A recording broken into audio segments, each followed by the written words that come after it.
시청자 여러분 안녕하십니까. 화요일 아침 뉴스 퍼레이드 이상목입니다. 이 무더위와 함께 열대야가 계속되는 가운데 제9호 태풍 종다리가 한반도로 올라오고 있습니다. 많은 비와 바람이 예상이 되는데 무더위가 한풀 꺾일 수 있을지 이것도 관심입니다. 취재 기자 연결해서 상황을 먼저 알아보도록 하겠습니다. 자, 정수영 기자. 네, 광화문 광장에 나와 있습니다. 자, 그러면 이제 태풍 종다리 우리나라에 본격적으로 어떤 언제부터 영향을 미칠까요? 네, 지금 서울은 하늘 곳곳에 구름이 끼어 있지만 아직은 맑은 날씨입니다. 부산 등 남부 일부 지역에는 빗방울이 떨어지고 있는데요. 9호 태풍 종다리는 오전 6시 현재 제주 서귀포 남남서쪽 340km 부근 해상에서 올라오고 있는데 점심시간을 전후에 이어도 퇴근 시간에는 제주를 가깝게 지나칠 전망입니다. 태풍은 오늘 밤 10시쯤 전남 남해안을 지나 내일 새벽 군산 서쪽 해상에서 열대 저압부로 약화될 것으로 보입니다. 이번 태풍은 제주도와 남해안을 중심으로 많은 비를 뿌릴 예정인데요. 내일까지 제주도 중산간과 경남 남해안, 지리산 부근에는 최대 100mm의 폭우가 쏟아지고 남부지방에는 많게는 80mm의 비가 내릴 전망입니다. 수도권을 포함한 중부지방에는 10mm에서 50mm의 비가 예상됩니다. 오늘 제주도와 남부지방에는 초속 20m의 강한 바람도 예상되는데요. 이번 태풍에도 무더위와 열대야는 꺾이지 않을 전망입니다. 태풍 종다리가 열대 해상의 고온다습한 공기를 끊임없이 한반도로 밀어 올리기 때문인데 오늘 서울의 낮 기온은 최고 36도까지 치솟겠습니다. 광화문 광장에서 TV조선 정수양입니다. 네, 막강한 공격력으로 적의 전차를 제압할 수 있는 아파치 헬기가 우리 군에 추가로 도입됩니다. 미 국무부는 아파치 헬기 최대 36대를 포함해 4조 7천억 원 규모의 무기 판매를 승인했는데요. 주간이나 야간은 물론이고 헬파이어 미사일과 공대공 스팅어 유도탄 등을 탑재할 수 있어 현존하는 최강의 공격 헬기로 꼽힙니다. 차정승 기자의 보도입니다. 공중 사격 훈련에 투입된 아파치 헬기가 연이어 불을 뿜습니다. 로켓탄과 30mm 기관포가 표적 반경 50m를 초토화시킵니다. 미 국무부는 대외 군사 판매 방식으로 한국의 아파치 공격 헬기 최대 36대 등 35억 달러, 4조 7천억 규모의 판매를 승인했습니다. 미 국방부 산하 국방안보협력국은 적을 억제하기 위한 전력을 제공해 한국 군사 능력을 향상시킬 것이라고 밝혔습니다. 아파치 헬기는 주야간 전천 후 작전이 가능하며 70mm 로켓과 30mm 기관포, 공대공 유도탄으로 무장했습니다.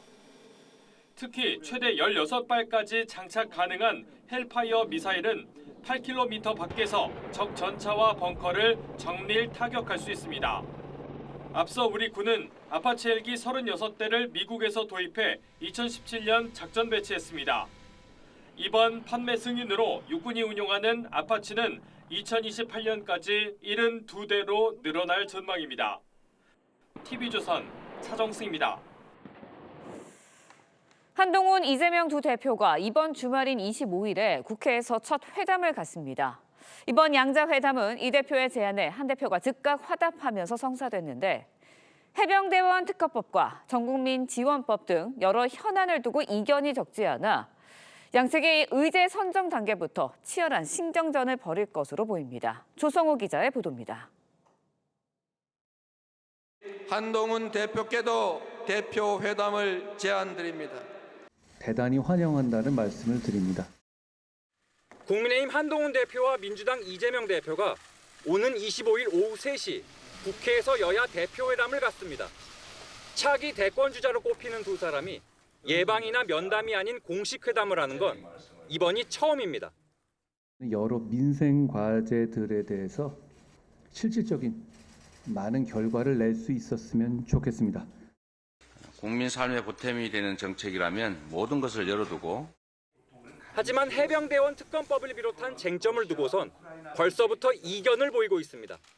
한 대표는 민주당이 제3자 특검법 발의 시한을 오는 26일로 못 박은 것에 대해 뜬금없다고 지적했습니다. 뜬금없이 시한까지 건 것을 보면 지금까지 본인들이 입장하고 좀 맞지 않는 면이 있다고. 반면 한 대표가 이른바 제보 공작 의혹도 특검에 포함해야 한다고 요구한 데 대해 이 대표는 왜 자꾸 조건을 갖다 붙이는지 이해가 되지 않는다고 비판했습니다. 조건 붙이고 단서 달고 하는 건 결국 하지 말자는 얘기일 가능성이 많습니다. 이 대표는 특검법과 함께 지구당 부활 문제를, 한 대표는 금융투자세를 비롯한 민생 현안을 제안한 상태인데 민주당이 추진해온 전국민 25만 원 지원법과 연금 개혁안까지 테이블에 오를 가능성도 있습니다. 여야 대표의 정식 회담은 3년 1개월 만입니다. TV조선 조성호입니다.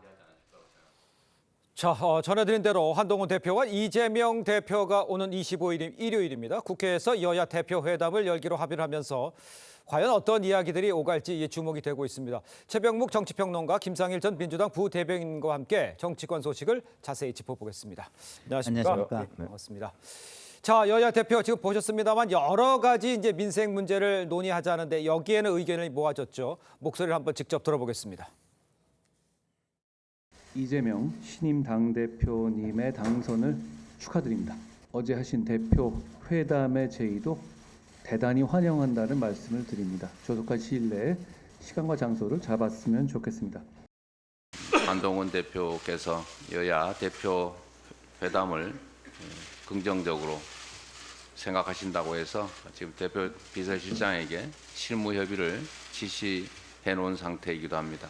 빠른 시간 내에 만나서 민생 문제 또 전국 현안에 대해서 허심탄회한 논의가 되기를 기대하겠습니다. 자, 일단 민주당 이재명 대표가 여야 대표 회담 제안을 한 지 하루 만에 지금 날짜가 잡히면서 성사는 됐습니다. 자, 저희가 그래픽을 하나 준비했는데요. 그래픽 한번 띄워주시겠습니까? 아까 말씀하신 대로 지금 이해식 당대표 비서실장은요, 한동훈 대표가 대통령실과 상대적으로 독립된 수평적인 당정 관계를 끌고 가 있느냐에 대해서 상당한 의구심이 든다. 그러니까 한 대표가 과연 독립적인 관계냐? 결과가 나온데도 이게 그대로 되겠냐? 이렇게까지 비서실장에게 조율을 지시했는데 저런 멘트도 했어요. 그렇다면 이 회담은 어떤 식으로 될 수 있을 가능성이 있습니까? 저런 식이라면 사실은 여야 대표 회담을 할 필요가 없는 거죠. 네. 무슨 얘기냐면 바로 이재명 대표가 한동훈 대표가 뭐 전권을 가지고 나오는 거야? 그것도 아닐 텐데 이런 의심을 하기 시작하면 그러니까요. 그러면 이제 이 대표 회담의 상대를 신뢰하지 못하겠다는 얘기가 되거든요. 네. 근데 잘 아시지만 문재인 정부는 뭐 집권 안 해봤나요? 문재인 정부 때도 집권당 대표는 늘 그랬습니다. 예. 집권당 대표는 당시 청와대, 지금 집권당 대표는 대통령실과의 관계가 굉장히 중요하죠. 그렇죠. 그러니까 예를 들어서 여야 대표회담에 나가서 한동훈 대표가 이재명 대표한테 뭔가를 약속을 했다는 거는 만약에 한다면 예. 그거는 대통령실과 어느 정도 의견 조율이 이루어진 상태에서 가능한 거지. 그렇죠. 그렇지 않고 한동훈 대표가 이재명 대표한테 뭘 더 약속했는데 대통령실에서 그거 안 됩니다 이렇게 얘기해 버리면 예. 한동훈 대표의 이미지는 완전히 실추될 가능성이 있어요. 그렇기 때문에 예. 제가 보건대는 이제 실무 협의 과정에서 한동훈 대표는 대통령실과 어떠한 정도의 이제 공감대를 이룬 상태에서 아마 이재명 대표와의 회담에 나갈 가능성이 대단히 높습니다. 그렇지 않고 예. 대통령실과 아무런 협의 없이 그냥 자기의 아이디어를 가지고 뭐 덜컥 합의를 한다든가 아니면 뭐 뭘 부인한다든가 이런 경우는 있을 수 없기 때문에 예. 제가 보기에는 그런 걸 의심하는 민주당 대표 비서실장의 저런 정무 감각 자체가 저는 의심스럽다. 마치 집권을 안 해본 사람처럼 얘기한다. 예. 이렇게 평가를 하겠습니다. 알겠습니다. 일단 지금 언급을 해줬습니다. 회담이 이제 신속하게 성사는 됐지만 이제 구체적으로 방금 언급해 준 대로 어떤 의제들 또 어떻게 대통령실과 조율을 해서 나올지 이 논란이 되면서 양측이 이제 신경전이 아니면 팽팽할 것 같은데 글쎄 의제 조율 자체도 이것도 쉽지 않아 보입니다. 그렇죠. 예. 일단 우선은 양쪽이 원하는 그러니까 상대방한테 좀 불리하고 우리한테 유리한 의제들을 많이 내놓을 겁니다. 처음에는. 예. 그렇지만 결론적으로 서로가 합의할 수 있는 지점은 마지막 지점은 어디냐면 네.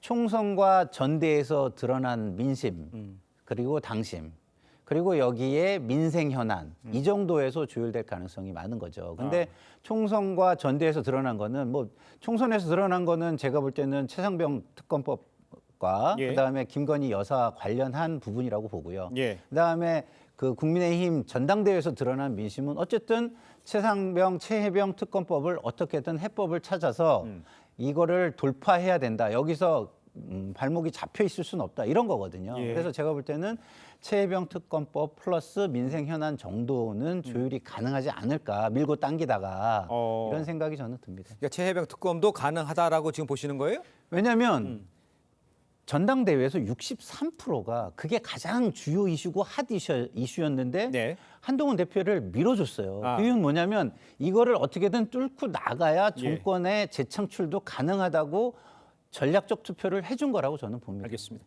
일단 그 얘기를 또 제가 여쭤볼 텐데 일단 이 가장 큰 쟁점 지금 말씀하신 대로 해병대원 특검법을 놓고 여야 간 신경전이 고조되고 있죠.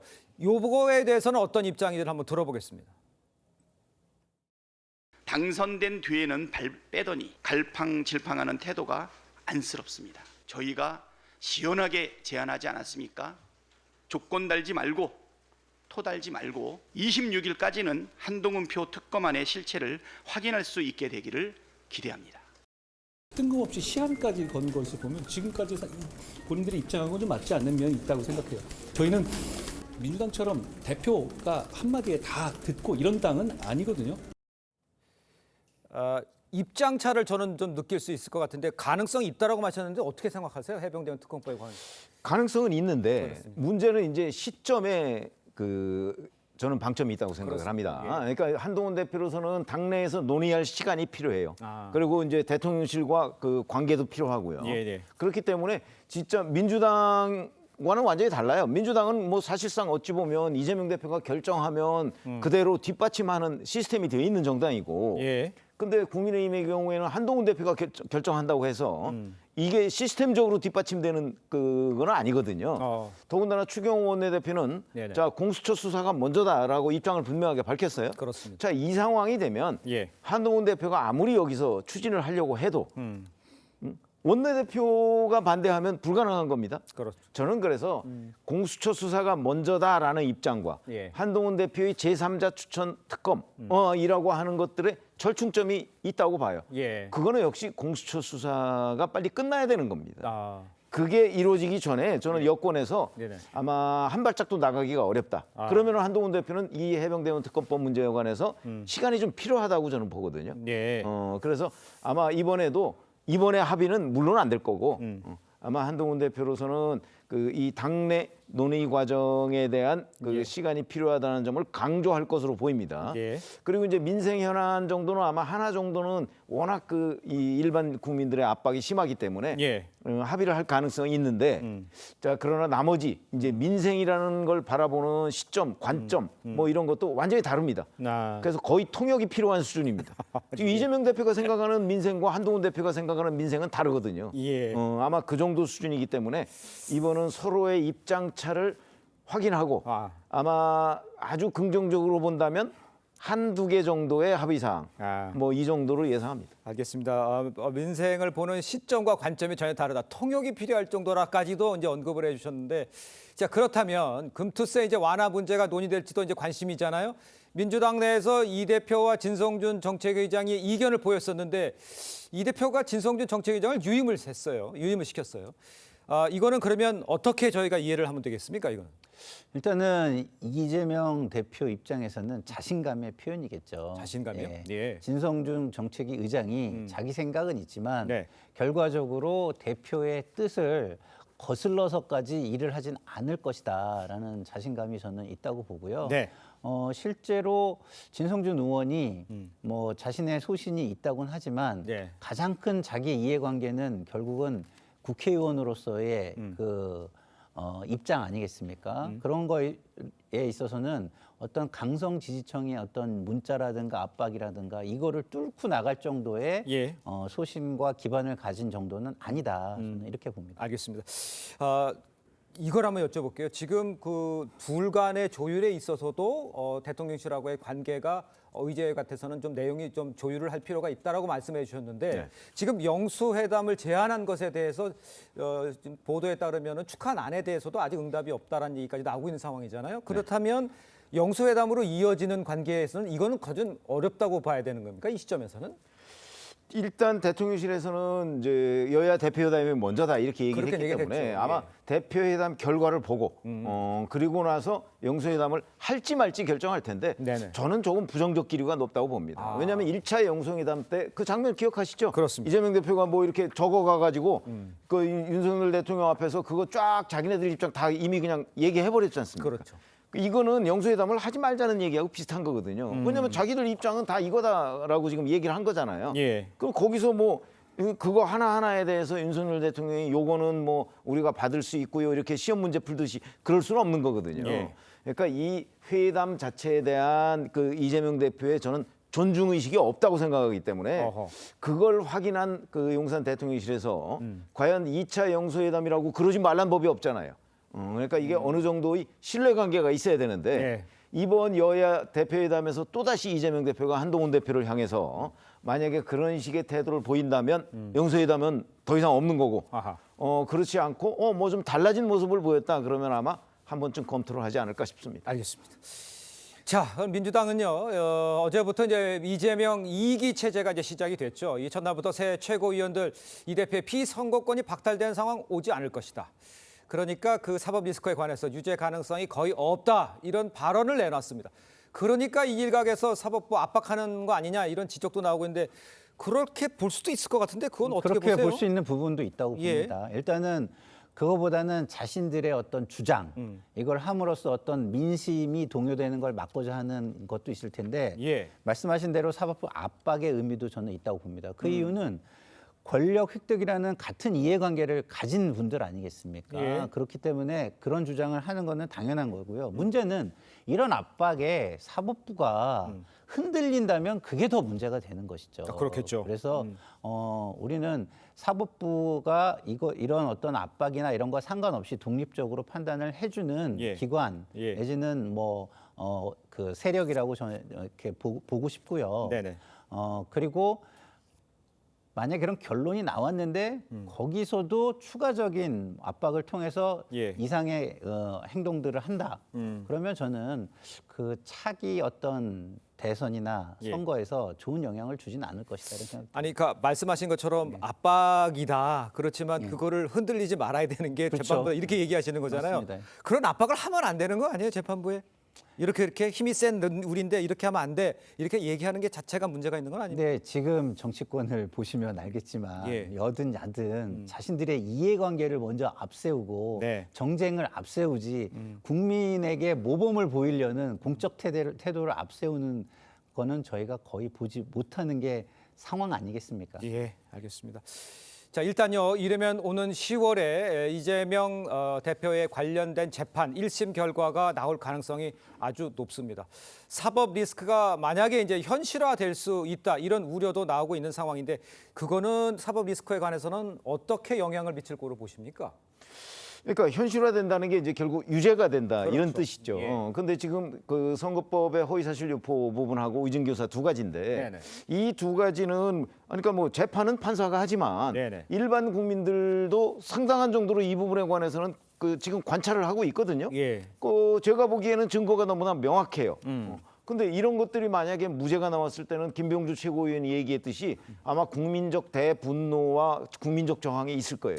그렇잖아요. 이렇게 증거가 명백한데도 불구하고 만약에 무죄였다고 한번 생각을 해보세요. 예. 그러면 오히려 국민적 저항이 좀 클 거라고 보고요. 유죄다 그러면은 어찌 보면 사필 규정이라고 생각하는 국민들이 훨씬 더 좀 많을 거라고 생각을 합니다. 그게 왜 그러냐면 예. 뭐 예를 들어서 하나만 보면 자 백현동 용도 변경에 관해서 그 박근혜 정부의 국토부가 공문을 보냈어요. 네. 성남시에서 알아서 하라고. 근데 그걸 협박이라고 지금 이재명 그 대표는 얘기하는 거잖아요. 예. 그게 협박이 될 수 있습니까? 알아서 하세요라는 게 어떻게 협박이 될 수 있? 뭐 이런 식으로 이제 증거가 너무나 명확하기 때문에 오히려 지금 그 사법부 압박 이렇게 얘기하는데 물론 뭐 압박을 하지 말아야 된다. 뭐 이게 당위죠. 네네. 그러나 지금 이재명 대표의 사법 리스크는 너무나 중대하기 때문에 그래서 아마 지금 최고위원들로서는 저런 기대를 표명하지 않을 수가 없을 거요. 뭐 그것 때문에 최고위원 된 거라고 해도 과언이 아니잖아요. 예. 그러니까 그에 대한 일종의 보은으로 앞으로 아마 저런 양상은 최고위원들 사이에서 경쟁적으로 벌어질 겁니다. 알겠습니다. 자, 다음 소식도 짚어보겠습니다. 윤석열 대통령이요 한미연합 군사연습 을지훈련 첫날인 어제요 반국가 세력이 이 암약하고 있다 이렇게 말을 했습니다. 민주당 반응까지 함께 보겠습니다. 우리 사회 내부에는 자유민주주의 체제를 위협하는 반국가 세력들이 곳곳에서 암약하고 있습니다. 북한은 개전 초기부터 이들을 동원하여 폭력과 여론몰이 그리고 선전, 선동으로 국민적 혼란을 가중하고 국론 분열을 꾀할 것입니다. 국무회의를 극우 지지층 결집용 정쟁의 장으로 활용하는 윤석열 대통령의 위험한 행태를 강력히 규탄합니다. 친일 DNA를 드러냈다가 국민 분노에 직면하자 북풍몰이를 하겠다는 것입니까? 글쎄 이제 북풍몰이까지 얘기 나왔습니다. 윤 대통령이 이제 광복절 경축사에서 반자유 세력을 거론한 지 나흘 만에 반국가 세력을 언급을 한 겁니다. 발언 배경 또 누구를 뜻하는 건지 이런 말이 나온 배경에 대해서 좀 설명을 해주신다면 어떻게 생각하세요? 그러니까 이 배경은요, 제가 볼 때는 대통령의 지지가 굉장히 지금 안 좋잖아요. 네. 근데 이 안 좋은 지지를 어떻게든 돌파해 보려는 어떤 의도로 보입니다. 근데 그 돌파 방식이 저는 정말 잘못됐다고 보는 게 북풍몰이라는 말씀까지 주셨지만 국민들은요, 이 정도면은 너무 일방적이지 않는가. 이 정도는 진짜 메카시즘이 떠오르는 뭐 융카시즘이라고까지 명명할 수 있는 게 아닌가 이런 생각이 들어요. 자, 도대체 반국가 세력이 있다면 대통령 입장에서는 국민이 불안해하지 않고 혼란을 일으키지 않게 명확하게 규정을 하고 방법을 제시해야 되는 해결 방법을 제시해야 되는 거 아니겠습니까? 이렇게 막연한 이야기를 함으로써 오히려 불안을 가중시킨다? 그러면 이거는요, 국민들 입장에서는 대통령이 본인을 위해서 반 윤석열 세력 내지는 비판 정권 비판 세력을 좀 이렇게 억누르기 위해서 저러는 거 아닌가라는 의구심을 갖기에 충분하다. 저는 개인적으로 그렇게 생각합니다. 강하게 비판해서 메카시즘 이야기까지 나온 얘기를 하셨는데 이건 어떻게 보십니까? 아니 어제 국무회의는요. 사실은 을지 국무회의예요. 그렇죠? 을지훈련 잘 아시다시피 이거는 뭐 북한의 그 어떤 도발 뭐 이게 대응하기 위한 그 회의이기 때문에 저는 저기서 뭐 반국가 세력 얘기를 충분히 할 수 있다고 봅니다. 근데 이제 오히려 광복절 경축사 같은 부분에 보면 반자유 세력 얘기를 했어요. 그렇습니다. 근데 그런 거는 좀 적절한 그 표현은 아니라고 생각을 해요. 왜냐하면 그런 세력들이 있으면 뿌리 뽑아야 할 책임이 대통령한테 있습니다. 자꾸 그런 얘기를 강조해서 국민들이 오히려 더 불안하게 만드는 이런 상황은 좋지 않다. 그러나 어제 국무회의는 을지훈련, 을지국무회의이기 때문에 그건 뭐 충분히 가능한 발언이다 이렇게 생각합니다. 알겠습니다. 자, 다음 이야기도 보겠습니다. 김태효 국가안보실 1차장이죠. 이 한일 과거사 문제와 관련해서 중요한 것은 일본의 마음이다. 이렇게 말을 한 발언이 있어서 이걸 놓고 지금 논란이 이어지고 있습니다. 이 발언에 대한 여야의 입장을 한번 들어보겠습니다. 대통령실에서 배려해야 될 것은 대일본 제국 천황이 아니라 대한민국 국민의 마음입니다. 제가 말 전체를 보지 못했습니다만 그게 뭐 일본의 입장이 훨씬 더 중요한 거다 이런 취지를 말하는 것은 아니지 않았을까 싶습니다. 중요한 건 대한민국 국민의 마음이죠. 자, 일단 한동훈 대표는 일본의 입장이 훨씬 중요하다. 이런 취지는 아니었을 것이다. 이렇게 얘기를 했고요. 이재명 대표는 대통령실에 엄중 조치를 요구했습니다. 이 논란에 대해서는 어떻게 생각하십니까? 근데 중요한 것은 일본의 마음이다 하는 거 앞뒤 문장을 보면요. 뭐 일본의 그 마음에 따라서 우리가 입장을 정해야 된다 이런 뜻은 아니에요. 그건 뭐 한동훈 대표의 해석이 맞아요. 무슨 얘기냐면 우리가 선제적으로 그 대일 관계에 대해서 이런 조치를 취했으니까 그에 그 일본이 호응을 해야 된다는 뜻이에요. 그거는 뭐 저는 분명하다고 생각을 합니다. 근데 이제 그걸 야당이 지금 이재명 대표가 이제 그걸 뭐 중일마라는 프레임으로 딱 이제 걸어가지고 이게 문제를 삼으니까 마치 문제인 것처럼 느껴지는 거예요. 그러네요. 그래서 그 뜻은 뭔지 명확하게 저는 알고 있다고 생각합니다. 다만 그럴 경우라도 김태우 국가안보실 차장이 저런 식의 논란에 휘말린 경우가 이번이 처음이 아니잖아요. 여러 차례 있었기 때문에 그런 논란에 휘말리지 않도록 그 언어 선택에 좀 주의를 기울여야 된다라는 거 하나 하고 그다음에 이제 어떤 조치를 이재명 대표가 요구했는데 저거 말고서도 김태우 차장이 그동안에 여러 이 구설에 휘말린 적이 대단히 많아요. 특히 이 외교안보 분야에 있는 아주 중요한 직책에 있는 사람들은 그런 구설에 휘말리지 말아야 하거든요. 그것도 대단히 중요한 책무예요. 그런 점에서 본다면 저는 김태효 차장의 그 어떤 교체 같은 것도 꼭 이 일 때문이 아니고 한번 좀 검토해볼 단계에 오지 않았나 이렇게 생각합니다. 알겠습니다. 진심이 그런 건 아닌지는 알지만 단어 같은 거 선택이라든가 이런 건 좀 주의를 해야 될 필요가 있다 이렇게 좀 지적을 해주신 것 같아요. 친일 프레임 이거는 아니지 않습니까? 저는 친일 프레임까지는 과할지 모르지만 예. 너무 막연한 선의에 기대는 것은 맞다라고 생각합니다. 그러니까 누가 선의에 기대한다는 거예요? 지금 이 대통령실이요? 정권과 예, 예. 대통령실과 김태효 차장이 예. 특히나 저는 그렇다고 보는데요. 예. 예를 들어서 일본과의 관계는요. 우리가 물컵에 물을 반을 채워놓고 있는 상황 아닙니까? 예. 그러면 빨리 채우라고 요구를 하고 정당한 어떤 주장을 해야지. 네네. 그런 상황에서도 일본이 안 하면 뭐 어쩔 수 없지라는 식의 얘기를 공직자가 할 수 있는 건가요? 그거는 제가 볼 때는 너무 일본의 선의만을 기대는. 우리가 그 문재인 정권 때 보수층에서 뭐라고 비판했습니까? 북한의 선의에만 기대는 대북 정책은 안 된다라고 강하게 비판을 했잖아요. 예. 그러면 일본의 선의에만 기대는 대일 정책은 친일 프레임으로 이어지고 그게 먹히게 하는 그런 그 방식이 되지 않겠습니까? 예. 그런 부분을 저는 좀 생각해야 된다고 봅니다. 아니, 지금 이 상황이 일본의 선의를 기대하고 있는 상황이라고 보십니까? 이 상황은? 아니 그거는 이제 민주당적인 시각이고 그러니까요. 제가 말씀드렸잖아요. 예. 전후 맥락을 보면 우리가 선제적 조치를 취했으니까 네. 일본이 이에 호응을 해야 된다는 뜻이에요. 저는 뭐 민주당의 그 양식 있는 분들도 그런 뜻이라는 부분은 인정을 할 거라고 생각을 합니다. 네. 다만 이제 그게 표현상 오해가 있을 정도나 또는 일부 그 다른 진영에서 예. 왜곡할 수 있는 빌미를 제공했다는 측면 그런 점에서 신중해야 된다는 얘기죠. 알겠습니다. 자, 오늘 말씀 여기까지 듣겠습니다. 고맙습니다. 감사합니다. 감사합니다. 네, 어젯밤 김포의 가구 공장에서 큰 불이 나서 소방당국이 밤새 진화 작업을 지금 벌이고 있습니다. 화재 당시 공장에는 직원 14명이 있었는데 다행히 무사히 대피를 했습니다. 정은아 기자입니다. 시뻘건 불길이 공장 밖으로 치솟습니다.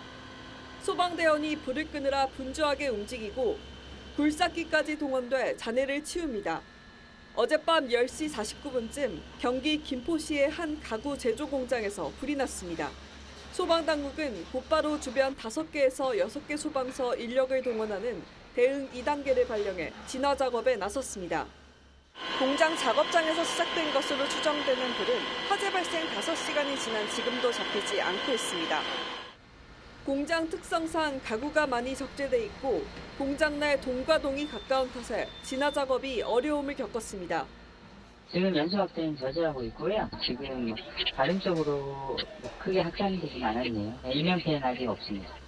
화재 당시 공장 기숙사 등에는 직원 14명이 있었는데 모두 무사히 대피했습니다. 왜 불이 났는지는 즉각 밝혀지지 않았습니다. 소방당국은 화재가 진화되면 관련 기관과 합동 감식을 통해 정확한 화재 원인을 조사할 예정입니다. TV조선 정은아입니다. 네, 개학 첫날 등교를 하던 여중생이 남학생이 휘두른 둔기에 맞아 크게 다쳤습니다. 만나주지 않는다는 게 범행의 이유였는데 여학생 가족은 이미 5개월 전부터 스토킹 신고를 한 것으로 확인이 됐지만 범행을 막지는 못했습니다. 구자형 기자의 보도입니다. 교복을 입은 여학생이 뒤를 돌아보며 빠르게 걸어가고 사복을 입은 남성이 뒤따라옵니다. 잠시 후 남성이 둔기를 든 채 여학생에게 달려들고 멈추는가 싶더니 다시 둔기를 휘두릅니다. 왜 그러세요? 하는데도 막 하니까 우리가 막 아저씨 왜 그러냐고 저쪽에서 아저씨들 뛰어오고 범행 직후 가해자는 시민에게 제압돼 경찰에 넘겨졌고 크게 다친 피해자는 병원으로 옮겨졌습니다. 와서 제 가방을 보면서 흉기를 꺼내니까는 그때 좀 놀라긴 했지요. 흉기가 한두 개가 아니더라고요. 경찰 조사 결과 가해자는 피해자와 같은 중학교를 나온 고등학생으로 만나주지 않아 화가 났다며 범행 동기에 대해 진술했습니다. 가해 남학생은 학교와 약 200m 떨어진 이곳 대로변에서부터 피해 여학생을 쫓아갔습니다. 피해자 가족은 이미 지난 3월 가해자를 스토킹으로 경찰에 신고했고 6월에는 가해자와 상담한 학교 교사가 스토킹 범죄가 우려된다며 학교 전담 경찰관에게 알렸던 것으로 확인됐습니다. 하지만 제대로 된 조사는 이뤄지지 않았습니다. 경찰 관계자는 피해 진술을 제대로 받지 못해 수사에 착수하지 못했다며 피해자 측에 스마트워치 지급 절차도 알렸지만 신청하지 않았다고 해명했습니다. TV조선 구자영입니다. 네, 먹방 유튜버죠. 이지양을 협박해서 돈을 갈취한 혐의를 받는 이 최모 변호사가 영장 재청구 끝에 구속됐습니다. 네, 관련 내용 최진영 변호사, 장현주 변호사와 함께 자세히 짚어보도록 하겠습니다. 네, 안녕하십니까. 자, 먼저 쯔양과 이 최 변호사의 목소리를 듣고 이야기를 나눠보도록 하겠습니다. 그분이 이제 고인이 되시고 불과 2일 후에 그 최 변호사님한테 만나자고 연락이 왔었어요. 유서를 이렇게 직접 보여주시면서 좀 상식적이지 않은 그런 행동들을 하고 저에게 막 복수는 하고 싶지 않다면서 다시 한번 이렇게 제품 홍보를 부탁하셨었거든요. 내가 유서를 보면서 복수를 해야 되나 말아야 되나 맨날 그래요. 저는 딱 하나, 나는 대통령이 하고 싶고, 두 번째, 제가 하는 제품 그거 있잖아요. 고기 먹고 주는데 버리지 그게 어려워요? 저 최 변호사에 네. 대한 이 영장이 이제 한 차례 기각이 됐다가 이제 결국 구속이 됐다는 이런 얘기입니다. 첫 번째 영장 청구 때와 두 번째가 뭐가 어떻게 달랐기 때문에 구속이 된 겁니까? 보강 수사를 통해 가지고 증거를 추가적으로 확보하고 더불어서 범죄 사실, 공소 사실도 죄명도 넣었다라는 것인데요.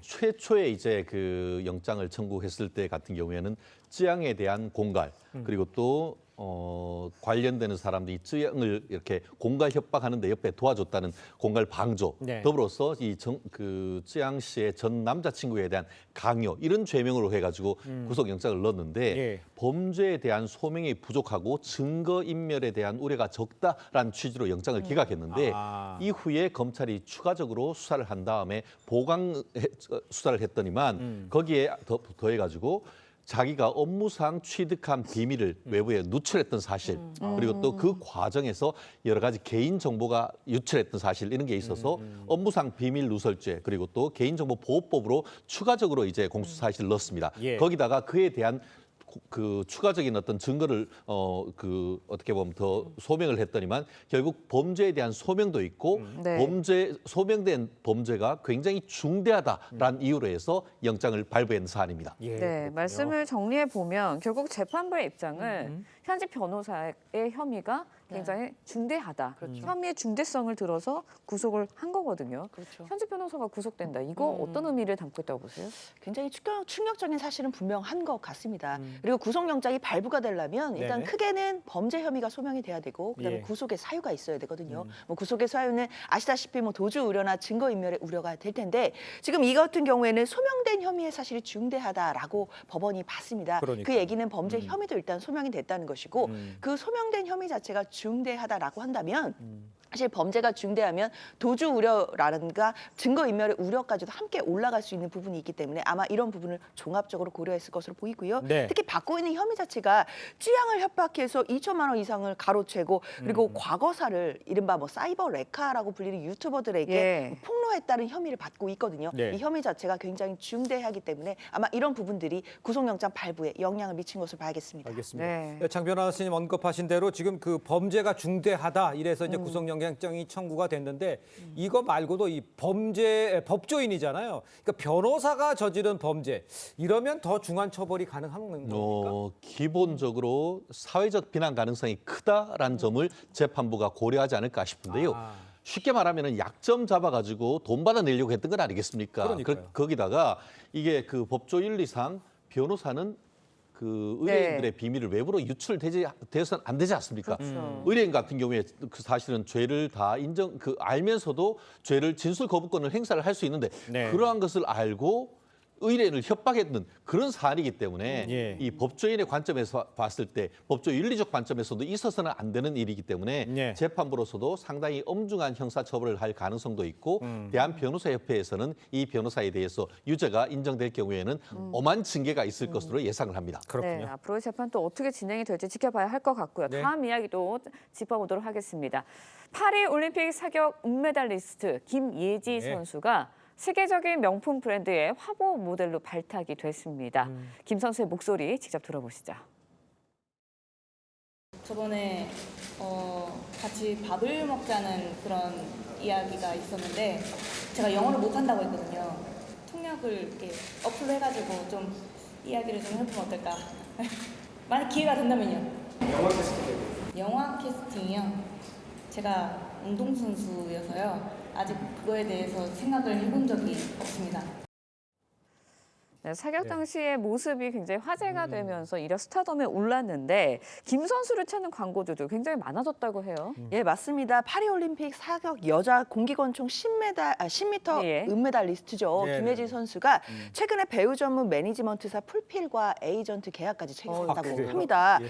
게다가 지금 알려진 바에 따르면 명품 브랜드 모델로 이번 주 중에 나서게 된다라고 하고요. 예. 이게 뭐 정식 광고 계약은 아니고 일회성 화보 촬영이라고는 하지만 얼마나 스타성이 높아졌는지 유명세가 그렇죠. 높아졌는지를 보여주는 그런 지점이겠고요. 예. 게다가 광고 계약 요청 건수도 20개가 넘는다고 하고요. 방송 출연 요청 건수도 10군데가 넘는다고 합니다. 특히 광고 계약을 요청한 곳은 뭐 스타트업부터 뭐 게임 업체, 식품 업체까지 정말 다양하다고 합니다. 그렇군요.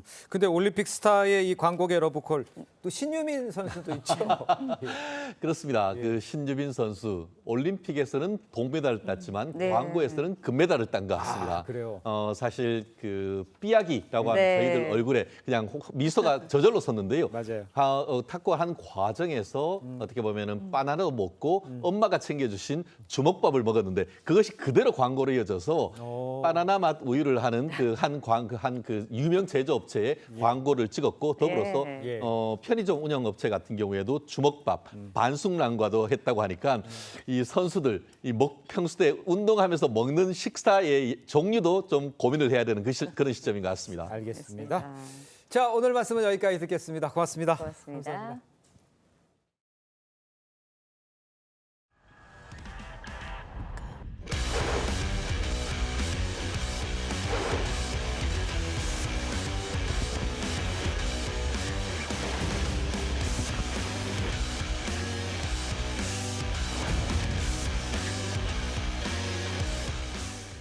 저는 말복 지나면 더운 게 좀 가실 줄 알았는데 아직도 너무 덥고 덥기도 더운데 습해서 더 덥게 느껴지는 것 같아요.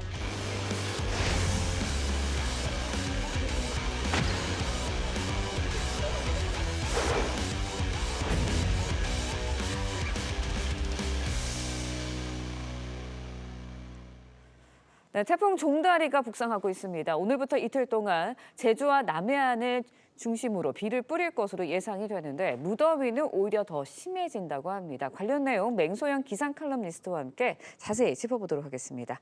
안녕하세요. 네, 안녕하세요. 네, 제9호 태풍입니다. 종다리 북상 중인데 태풍의 위력 어느 정도입니까? 태풍은 크게 5단계로 나누게 됩니다. 네. 중심에서의 최대 풍속, 세계 기상기구에서는 중심에서의 최대 풍속이 초속 33m가 넘을 때부터를 태풍이라고 하지만 우리나라 일본 같은 경우에는 강한 단계, 5개 단계 중에 3번째 단계에 속하기 때문에 네. 초속 17m 이상부터는 이제 약한 태풍, 뭐 기상청에서는 표현은 하지는 않습니다만 태풍의 이름표를 붙여주는데요. 불과 엊그저께까지만 해도 한 지금보다는 초속 중심에서의 최대 풍속이 2, 3m 정도가 좀 약했기 때문에 태풍으로 이름표가 붙여주진 않았지만 그 이제 하루 사이에 2, 3m의 그 바람이 좀 강해지면서 9호 태풍 종다리가 됐고요. 네. 지금 이제 뭐 강도로 따지면 5개 단계 중에 초반, 그러니까 태풍치고는 굉장히 약한 단계고요. 그리고 중심에서의 바람의 반경 초속 15m의 바람이라고 하면은 성인이 바람을 마주하고 걸어가기 힘들 정도의 바람이 그래도 반경 한 180km라고 하면은 직경으로 따졌을 때는 그래도 한 300km에서 350km 정도 부근 안에서는 그 정도의 강도의 바람이 불 수 있는 정도의 세력을 유지한 채 지금 제주 서귀포 남남서쪽 340km 부근 해상까지 지금 북상한 상태입니다. 네, 뭐 제주와 남해안 지역은 강한 바람과 함께 최대 100mm에 달하는 많은 양의 비가 내린다고 하는데 어느 정도의 강우량 예상해야 되나요? 뭐 태풍인데 이제 기상청에서는 약한 태풍이다라는 표현을 하지 않는 자체가 태풍이 네. 약하다라고 하면은 사람들이 이 위험성을 굉장히 하향 평가를 하기 때문에 그렇죠. 좀 태풍치고는 약합니다라고 말을 하는 거는 좀 조심스럽기는 합니다만 지난주 그리고 계속해서 지금 울산과 예. 그 주변 지역으로 호우주의보가 내려졌는데 이제 소나기가 거의 요즘에는 호우주의보가 내려질 그렇죠. 정도로 강한 비인데 이번 태풍 비는 그동안 뭐 호우주의보가 내려질 소나기 정도보다도 좀 약한 양은 좀 적습니다. 그러니까 수도권 지역을 중심으로 앞으로 예상되는 물론 이제 새벽부터 내일 사이에 비가 내리기는 하겠지만요. 예. 이제 강수량이 한 많게는 50mm 정도 수준에 그치겠고 남부지방 같은 경우에도 뭐 80mm까지 내리긴 하지만 지형적인 영향을 받는 곳은 비구름이 산맥을 넘으면서 강하게 발달해서 양이 많아지거든요. 그래서 지리산 부근, 해안 지역 부근에는 100mm 정도의 비가 내릴 것으로 예상이 되고 있습니다. 네, 해안 지역 이야기도 잠깐 해주셨는데 해안가에 사시는 분들은 태풍이 오면은 가장 먼저 피해에 대해서 대비를 하고 우려가 되고 있거든요. 근데 오늘부터 해수면이 가장 높아지는 대조기가 시작이 됩니다. 어느 정도 우려를 좀 해야 할까요? 일단 천문조에 의해서 연중에 이제 만조시기 이제 해수면의 높이가 높아지는 그런 이제 백중사리를 맞은 이들 지역 같은 경우에는 강한 바람으로 해서 바닷물이 이제 네. 넘치기 때문에 저지대 침수 피해가 야기되는 상황인데요. 일단 오늘부터 돌아오는 오늘이 화요일이니까 목요일 사이에 이제 해수면이 높아지는데 특히 최고 목포시에는 5m가 넘는 파고가 일 가능성이 높고요. 그리고 진도구는 4.14m, 영광구는 한 7m까지 해수면 높이가 높아집니다. 그러니까 보통은 일반적으로 풍랑특보가 내려지지 않더라도 이 풍랑이 이제 파고가 한 최대한 2m 이상부터는 이제 조금 높다라고 이제 표현을 하는 그런 네. 상황인 건데 한 7m까지 일부면은 굉장히 높은 그럼 해수면 이제 파도가 좀 높게 있는 상황인 거죠. 네, 해안가에 계신 분들은 특별히 유의하시고 방송에 굉장히 귀를 좀 기울여 주셔야 되지 않나라는 생각이 드는데 좀 정리를 해보면 오늘은 남해안을 중심으로 내일은 비가 전국적 그러니까 수도권 중부지방을 중심으로 내릴 것으로 보입니다. 태풍이 한반도에 상륙할 가능성 그리고 전체적으로 우리나라의 뿌릴 강우량 어느 정도로 예상을 해야 하나요?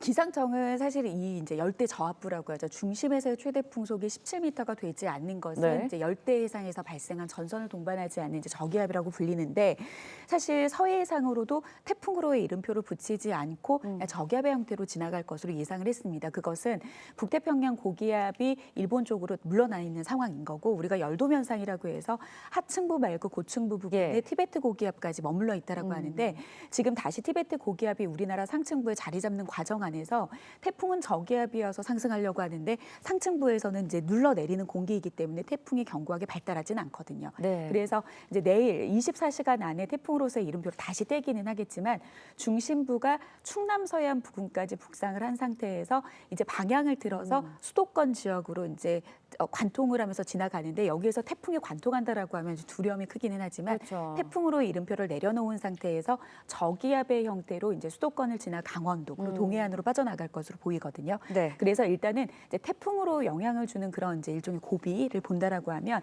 지난 새벽 2시부터 7시 사이에 제주 남쪽 먼바다에 태풍주의보가 내려졌습니다. 그러니까 그 말은 비와 바람이 이제 태풍급 이상으로 강해지고 있는 상황인 건데 네. 오늘 이제 밤 오후쯤에는 이제 전라도 지역까지 확대가 될 거고요. 자정을 지나서 내일 오전에는 이제 아침에는 이제 충청도와 수도권 네. 지역에 영향을 준다라는 그 시점을 좀 잘 파악하고 정보를 보시면 되겠습니다. 네, 그런데 무더위가 역대 최강으로 이어지고 있습니다. 태풍 지나고 나면 좀 더위가 사그라지지 않을까라고 생각을 했는데 태풍 지나고 나도 후텁지근한 날씨 계속된다고 하는데 왜 그런 건가요? 그러니까 비와 더위의 관계는 비가 오면은 세차게 내려주면은 이 빗물이 증발을 하면서 주변에 열기를 잡아주기 때문에 기온이 떨어지는 그런 일시적인 효과가 있긴 하지만 이번 태풍 같은 경우에도 말씀드렸지만 태풍끼리 비교를 했을 때는 강도가 그리 강하지가 않습니다. 그렇기 때문에 하루 종일 태풍이라고 비가 내리는 게 아니기 때문에 오히려 열대 부근에서 해상에서 직접 열을 닫는 그 수송의 역할을 오히려 태풍이 해주거든요. 그러니까 2018년 같은 경우에는 19호 태풍 쏠릭이 다가오면서 폭염의 기세가 확 꺾였습니다. 30도 네. 아래로 기온이 떨어졌지만 이번 태풍은 그런 역할을 하지는 않습니다. 오히려 습도를 더 높게 만들어주는 역할 그리고 태풍이 지나고 나면은 기압 배치가 가을보다는 다시 여름의 형태로 만들어주는 영향을 주기 때문에 지금 당장 내일 모레까지 나온 단기예보로 봤을 때 아침 최저 기온이 27도에서 8도까지 그 네. 선에서 떨어지지 않는 극심한 열대야를 더 부추길 가능성이 굉장히 높아서 이제는 최장이 아니라 최다의 기록까지도 이제 깰 수 있는 그런 밤 밤더위 이제 높아진 습도로 인해서 더 심해질 것으로 보이고요. 낮더위도 좀 당분간은 이어질 것으로 보입니다. 네, 태풍의 위력이 뭐 초반이라고 앞서서 말씀해 주셨지만 그래도 태풍 대비 또 그 이후에 무더위 대비도 저희가 잘 해야 할 것 같습니다. 오늘 맹소영 기상칼럼니스트와 이야기 나눠봤습니다. 오늘 말씀 고맙습니다. 네, 최근 북한 고위 외교관 일가족의 망명이 줄을 잇고 있는데요. 목숨을 걸고 탈출한 이유는 대부분 자녀의 미래입니다. 내 자녀만큼은 북한에서 살게 할 수 없다는 건데 9년 전 북한 재외공간에서 탈출한 탈북민의 자녀 이수현 씨가 한 민간단체의 도움으로 해외 유명태 유학길에 오르게 됐습니다. 홍현주 기자의 보도입니다. 26살 이수현 씨는 중학생이던 지난 2015년 탈북을 결심한 부모님을 따라 제3국을 거쳐 한국에 왔습니다. 이 씨의 아버지는 북한 재외공관에서 근무한 간부급 인사였습니다. 한국에서의 적응 과정이 쉽지 않았지만 이 씨는 북한에서 시작했던 전공 공부를 한국에서도 꾸준히 이어가 서울대학교를 우수한 성적으로 졸업했습니다. 부모님의 그런 부담감을 덜어드리기 위해서 열심히 이제 알바도 하고 여러 가지 일도 하면서 이제 돈을 좀 벌어서 유럽에서 학업을 이어가고 싶었지만 학비 부담에 망설이던 이 씨에게 한 장학재단이 손을 내밀었습니다. 특별전형 장학생으로 선발해 연간 5천만 원이 넘는 학비를 지원하기로 한 겁니다.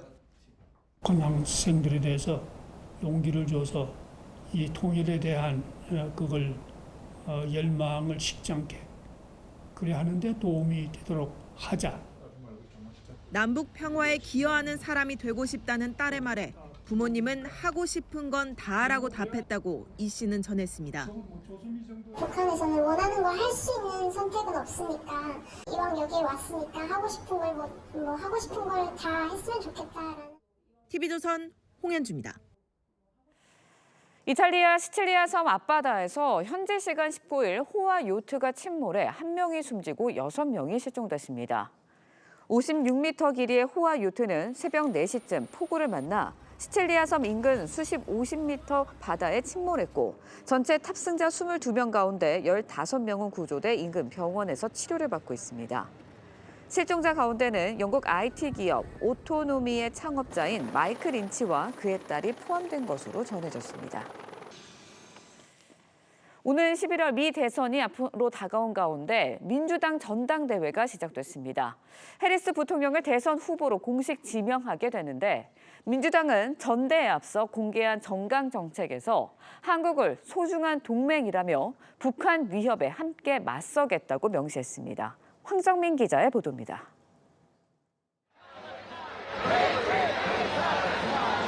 미국 민주당 전당대회장 주변에 시위대 수천 명이 모였습니다. 민주당 대통령 후보로 공식 지명될 해리스 부통령에게 중동 정책 변화를 요구하는 겁니다. who are not willing to vote for her if she is going to continue to arm and fund the Israelis and participate in genocide. 민주당은 전당대회를 앞두고 공개한 정강 정책에서 트럼프 공화당 대선 후보의 주한미군 철수 주장을 강하게 비판했습니다. 트럼프가 북한 김정은에게 아첨하고 러브레터를 주고받으며 세계 무대에서 미국을 당황스럽게 만들었다며 미국은 소중한 동맹 한국과 함께 북한 위협에 맞서겠다고 강조했습니다. 새 정강은 나흘간 열리는 전당대회에서 공식 채택됩니다. There will be a lot that is about what I believe is a way forward, a new way forward, and bringing everyone along in that. 전당대회 첫날인 오늘은 바이든 대통령이 연사로 무대에 오릅니다. 해리스 부통령의 대선 후보 수락연설은 우리 시간으로 23일 오전에 진행될 예정입니다. 공화당 트럼프 후보는 이에 맞서 핵심 경합주를 돌며 맞불 유세에 나섭니다. TV조선 황정민입니다.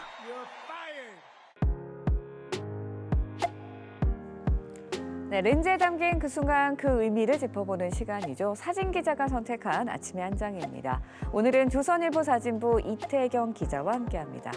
안녕하세요. 오늘 아침에 볼 사진 어떤 건가요? 네, 연일 무더위가 계속되고 있는데요.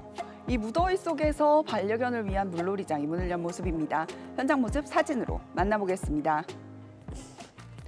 오늘 볼 사진의 주인공은 사람이 아닌 반려견들인데요.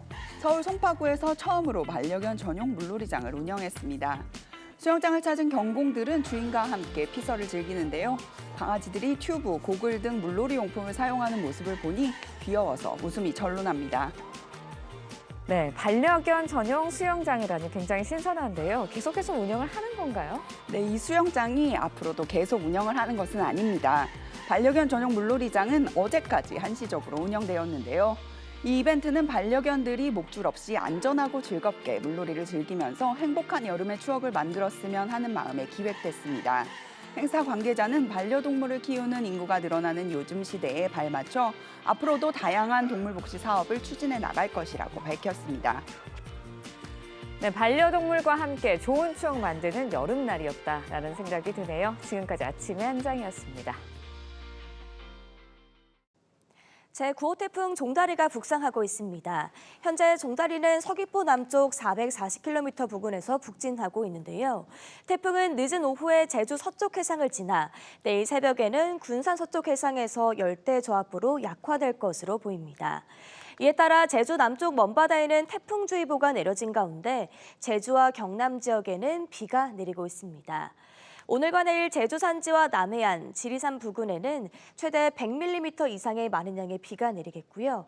그 밖의 지역은 20에서 60mm, 경기 남부와 충남에는 최대 80mm 이상의 비가 예상됩니다. 오늘 오후부터 내일 새벽 사이 호남과 경남 해안을 중심으로는 바람도 강하게 불겠습니다. 이번 태풍은 덥고 습한 공기를 몰고 와 오히려 폭염이 절정에 이르겠는데요. 오늘 한낮 기온은 서울과 대전이 36도까지 기온이 오르겠습니다. 태풍이 지나간 뒤에도 당분간 무더위와 열대야는 계속되겠습니다. 오늘의 날씨 이나일입니다. 네, 이상으로 화요일 뉴스 퍼레이드 마칩니다. 네, 저희는 내일 아침 7시 30분에 다시 찾아뵙겠습니다. 시청해주신 여러분 고맙습니다.